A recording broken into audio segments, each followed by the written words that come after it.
Labadiena, gerbiami Delfi televizijos žiūrovai. Šiandien laidą Delfi tema vedu aš, verslo žurnalistas Edgaras Savickas. Taivano atstovybė Lietuvoje veikia jau metus. Lapkritį Taipėjuje atidaryta Lietuvos prekybos atstovybė. Kokių vaisių atnešė pastarieji šalių bendradarbiavimo metai? Apie tai ir kalbėsime su Taivano atstovybės vadovu Ericu Huangu. Mr. Huang, in the beginning of November you presented... Lapkričio pradžioje pristatėte pirmąją Taivano investicinio fondo investiciją. Tai 3,5 milijono eurų į Lietuvos lazerių kompaniją Lietuvos. Kuo šis sprendimas reikšmingas? Okay. This is the first investment from Taiwan, and this is the first investment from Taiwan Investment Fund. Tai pirmoji Taivano fondo investicija. Lėšas skiria Taivano nacionalinis plėtros fondas. Pirmiausia, siekime pademonstruoti, kad tai abiem pusėms naudingas atvejs. Turime strategiją ir norime pasiūlyti savo resursus tam, kad padėtume Lietuvos įmonėms augti. Jos gali naudotis pasauliniu Taivano tinklu. Neturime tikslo perimti Lietuvos įmonių. Vietoj to siūlome savo resursus ir geriausias technologijas, kad turėtumėte dar didesnės rinkas, ypač Korėjoje ir Taivane. Instead, we are trying to offer our resources to help your best technology to have even bigger markets in the world, especially including Taiwan. Taigi investicija reikšminga ir dėl to, kad yra pirmoji, taip pat dėl to, kad parodo mūsų strategijos esmę. Būti abiem pusėms naudingiams, padėti vienas kitam, naudotis vienas kito privalumais, būti sėkmingais. But would you agree that in the terms of the amount, this investment isn't very significant? 3,5 milijono eurų, ne tiek ir daug. Ar planuojate investuoti dar? Jei taip, kiek ir kur? Yes. So, I think, Taip, šių metų pabaigoje arba kitų metų pradžioje turėsime antrą investiciją. Tada bus dar daugiau. Turime projektų laukiančių savo eilės. Because now they have a very healthy pipeline in the review. I think the amount is significant. Manau, kad ir suma yra reikšminga, nes ji tenka startuoliui Lietuvos. Jei investuotume per daug, tada ją perimtume. Todėl manau, kad tai atitinka anksčiau paaiškintą strategiją. So I think this is the strategy as I mentioned earlier. So you mentioned that there will be more investments. Taigi, sakote, kad bus daugiau investicijų. Kiek žinau, jos gali būti susijusios su įmonė Teltonika. Ar galėtumėte papasakoti apie tai? Collaboration. The second case is not Teltonika. Ne, antroji investicija bus ne Teltonikai. Ji bus į biotechnologijų įmonę. Mūsų investicinis fondas turi sekti bendradarbiavimo modelių. Deja, kol kas dar negalime paskelbti įmonių pavadinimų, tačiau jau netrukus paskelbsime apie tai. We are not allowed to announce the company name yet, but I think we will soon release it. Okay, but coming back to Teltonika, there was some announcement. Kalbant apie Teltoniką, vis dėlto jau buvo tam tikrų pranešimų apie bendrus šios įmonės ir Taivano projektus. Ar galite papasakoti, kokioje srityje bus bendradarbiaujama? Okay. In Taiwan, we have a very good semiconductor think tank and research center, which is called Industrial Research. Taivane turime labai gerą puslaidininkių analitinį centrą. Tai pramoninių technologijų tyrimų institutas. Tai ne šiaip sau centras. Dauguma Taivano puslaidininkių įmonių buvo įkurtos jo. Pavyzdžiui, didžiausia pasaulyje puslaidininkių gamintoja Taiwan Semiconductor Manufacturing Company yra įkurta jo. It is also incubated by ITRI. So, for the first time in our history, Pirmą kartą mūsų istorijoje dėl Lietuvos draugystės mes sutinkame įpareigoti šį institutą padėti Teltonikai. Jie plėtros puslaidininkių technologijas. Taivano institutas padės Teltonikai. Kalbama apie 10 milijonų eurų sumą. So, in terms of the detail, we are going to provide funding for our ITRI to directly support Teltonika. The amount is about 10 million euros, but this is not an investment in capital. This is the investment in talent. Tačiau tai yra investicija ne į kapitalą, o į talentus, į žmogiškuosius išteklius Teltonikai. Padėsime jiems gauti žinių, kad jie įsiaiškintų, kokia strategija jiems būtų pati tinkamiausia. A total solution for Teltonika to find out what will be the most appropriate, most promising strategy for Teltonika to get into that very complicated semiconductor industry.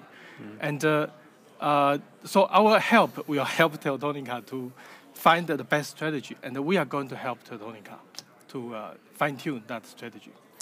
Yes, so the Taiwanese fund is investing in... Žinoma, Lietuvos verslininkai tikriausiai yra labai dėkingi už Taivano investicijas. Ar tikitės Lietuvos investicijų Taivane? In return?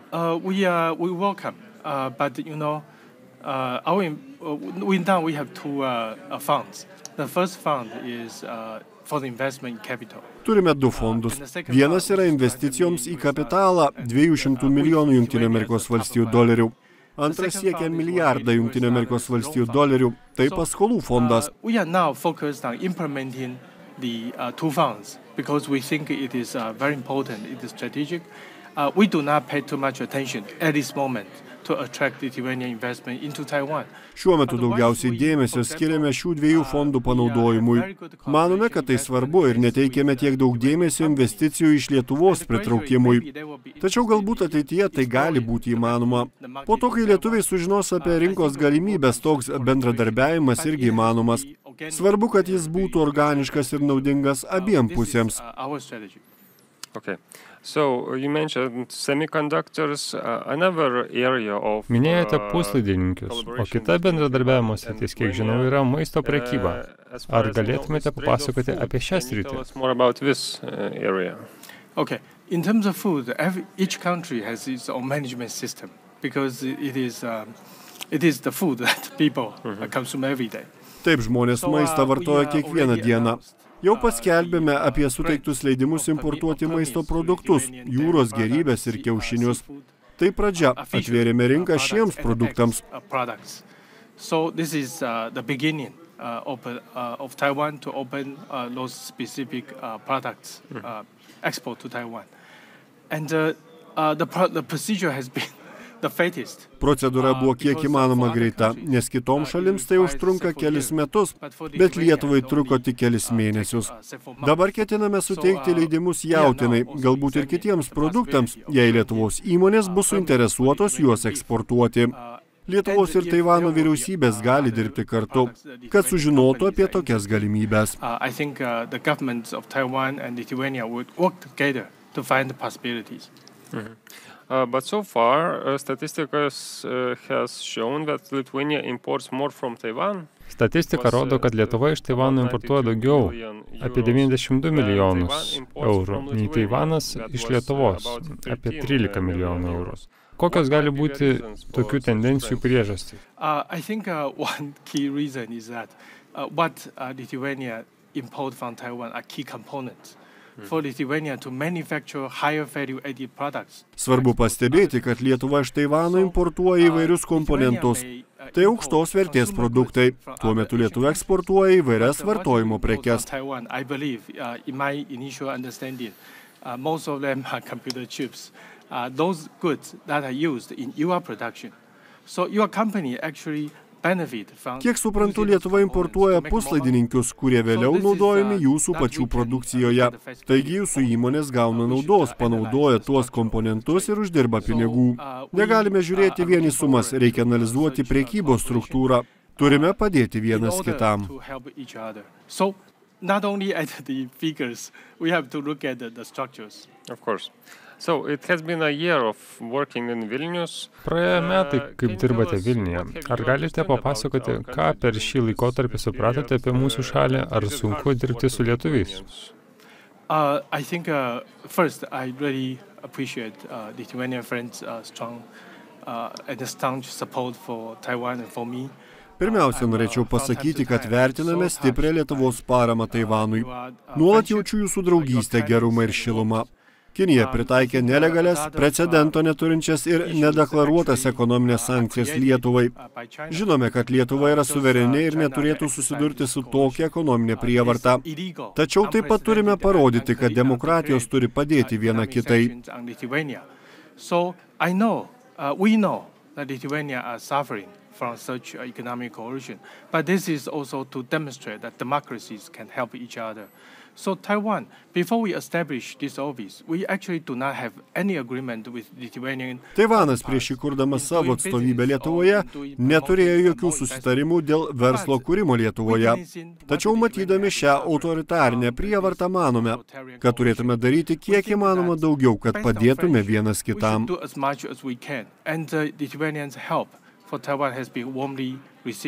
By our people. For example, in the last year, Lietuvos pagalba Taivane buvo sutikta labai šiltai. Pavyzdžiui, pernai paaukojate vakcinų Taivanui. Dabar visi žino, kas yra Lietuva. Taip, geografiškai esame labai toli vienas nuo kito. Tačiau kartu galime pasipriešinti autoritarinėms jėgoms, ypač dabar, kai Rusija yra įsiveržusi į Ukrainą. And also, we are bound by this common project to demonstrate to the world that together we can jointly resist the authoritarian state, especially now that Russia is attacking, is invading Ukraine. So I think in Taiwan, the stability in Taiwan Strait and also the Manau, kad stabilumas Taivano sąsiauryje ir Ukrainoje yra susiję. Turime teikti pagalbą savo draugams, o tada jie padės Taivanui. Galime padėti vienas kito saugumui, tai yra netgi svarbiau nei verslas. Tai yra pamatinės vertybės, kurias saugome. This is the fundamental values that we cherish. Have you noticed any cultural differences? Ar pastebėjote kultūrinių skirtumų tarp pietryčių Azijoje esančio Taivano ir rytų Europoje esančios Lietuvos? Differences in behaviors of people? I think Lithuania are simply European with Lithuanians' own heritage of culture. Taip, lietuviai yra europiečiai, turite savo kultūrinį paveldą. Lietuva yra išsivysčiusi ekonomika su labai turtinga ir ilga istorija. Vienas svarbiausių bruožų, kuriuos sužinojau, yra tai, kad lietuviai yra stiprus. Reikalaujate pamatinių vertybių. Jums rūpi ne tik Lietuva, bet visa Europa. Fundamental values, and you care about not only Lithuania but the whole Europe. So this is the idea I learned from my stay here in Lithuania. Tuo metu Taivanas, lyginant su kitomis pietryčių Azijos šalimis, yra visai kitoks. Turime kitokią praeitį, bendravimo modelius. Dar pastebėčiau, kad lietuviai yra labai tiesmuki. Didelių problemų dėl vienas kito supratimo neturėjome. Labai greitai galime suprasti, ko reikia, kad galėtume dirbti kartu. Manau, kad tai labai gera lietuvių kultūros charakteristika.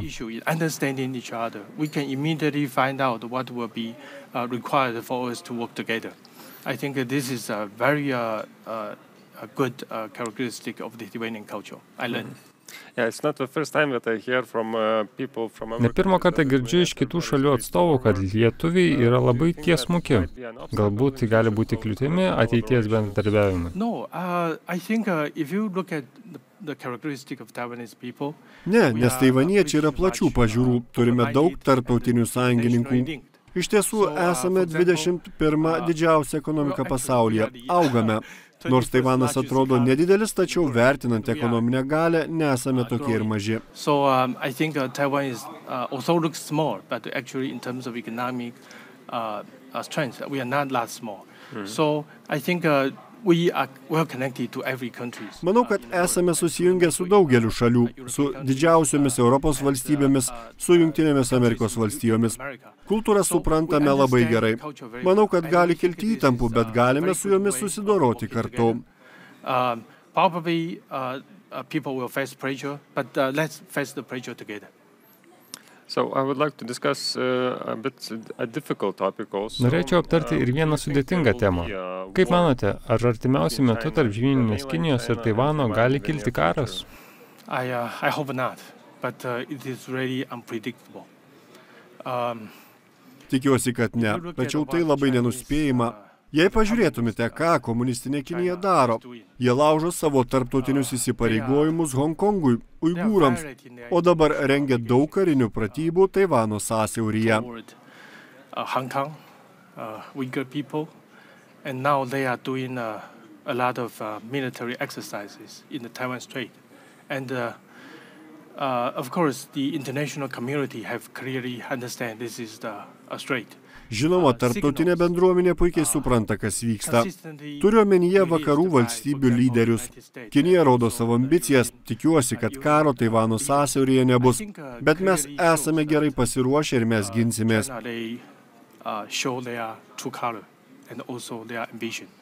So really, I hope there will be no wars in Taiwan Strait, but we are well prepared, and we, Taiwanese, we will defend ourselves. We are determined to protect the democracy, the way of life of Taiwanese people. So I think there is truly a danger there. Esame pasirengę apginti demokratiją, Taivano žmonių gyvenimo būdą. Manau, kad pavojus yra, bet įvertinus Taivano stiprybės, sąjungininkus, kuriuos turime, o ir karas Ukrainoje parodė, kad mažesnės šalis gali veikti sėkmingai mūsų kovoje už savo vertybės. Esame užtikrinti, bet tuo pačiu metu esame ir atsargus.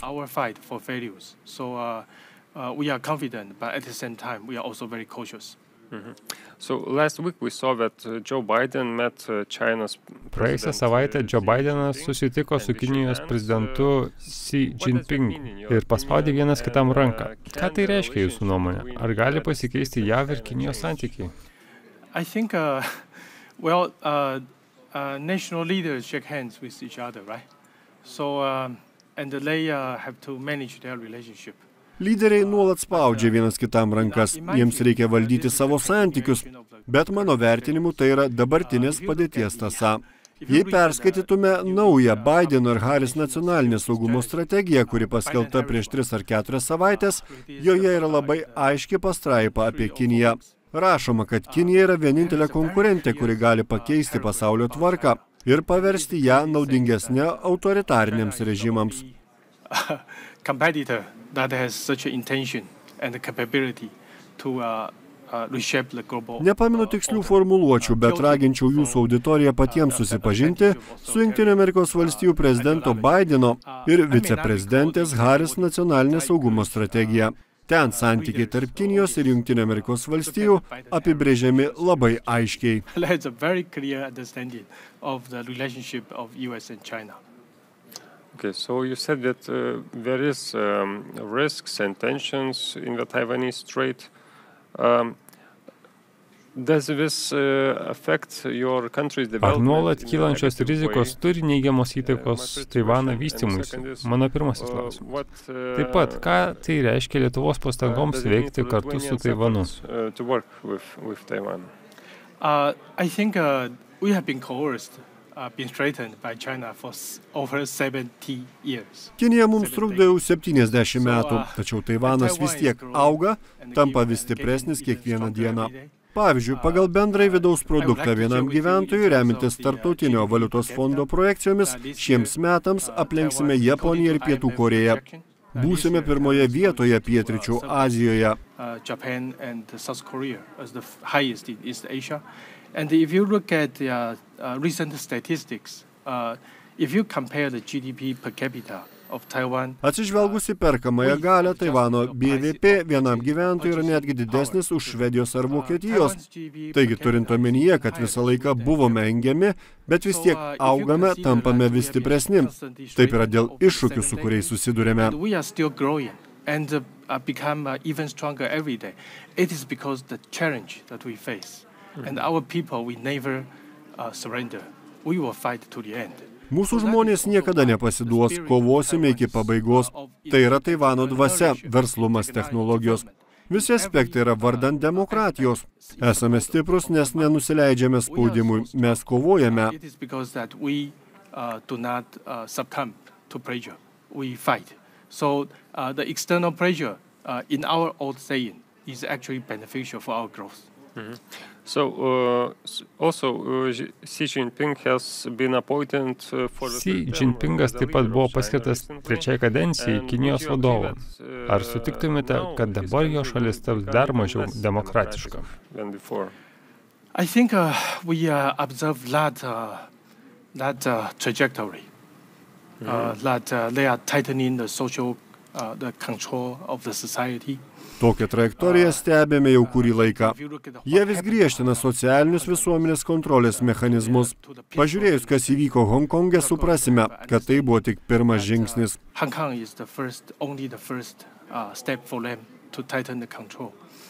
The second, you watch their zero COVID policy. They are locking down. Dabar matome jų nulinio COVID politiką. Jie uždaro miestus, kuriuose gyvena milijonai žmonių be jokio gailesčio. Tiesiog uždraudžia išeiti lauką. O dar pažiūrėjus, kaip kenčia uigūrai, kas vyksta Tibete, kiek skirta kariniai jėgai, suprasite, kad ši tendencija dėja, bet gali tęstis. You are going to understand that this tendency, unfortunately, may continue. Kągi, galima tik tikėtis, kad žemyninėje Kinijoje demokratiniai procesai ateityje gausės. Taip pat tikimės, kad demokratinių šalių Lietuvos ir Taivano bendradarbiavimas ateityje sukels dar didesnių rezultatų. Šiandien kalbėjome su Lietuvos Taivano atstovybės Lietuvoje vadovu Ericu Huangu. Thank you very much. Thank you. O laidą vedžiau aš, verslo žurnalistas Edgaras Savickas. Iki kitų kartų.